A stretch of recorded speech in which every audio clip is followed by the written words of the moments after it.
Previously on She Wasn't Crazy, She Was Cornered.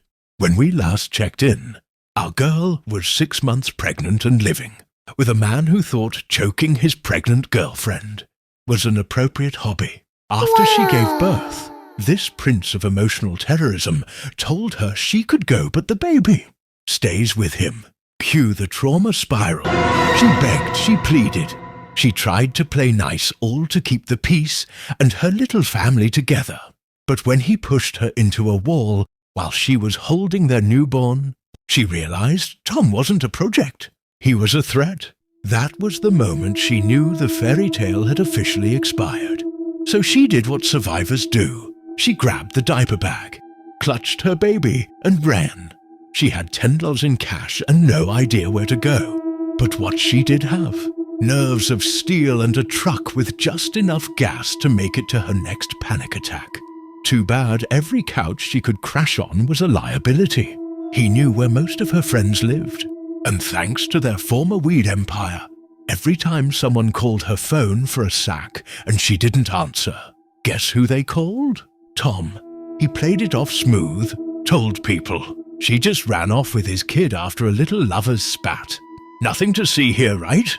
Except there was something dangerous, something evil. People started accidentally giving up her location, not knowing they were tipping off a man who was actively hunting her down, and that's when it started.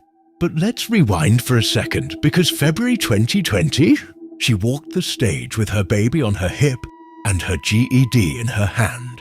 Resilient and educated, she was reaching for a bigger, better future. By March, she was living out of her truck in a global pandemic, dodging a man who didn't just break hearts, he shattered safety. Every time he figured out where she was staying, he would draw hearts in the dust on her truck, put love notes under her windshield, showed up at her mum's job, at her parents' house. He left her mail in her mother's car. Her mail, which means not only was he snooping around, but now he was literally delivering reminders that, "Hey boo, I'm watching you." He was like Amazon Prime, but for anxiety.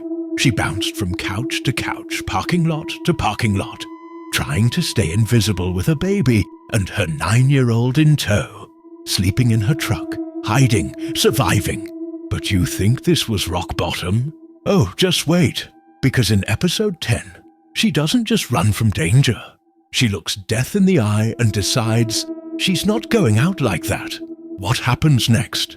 Let's just say it involves fear, survival,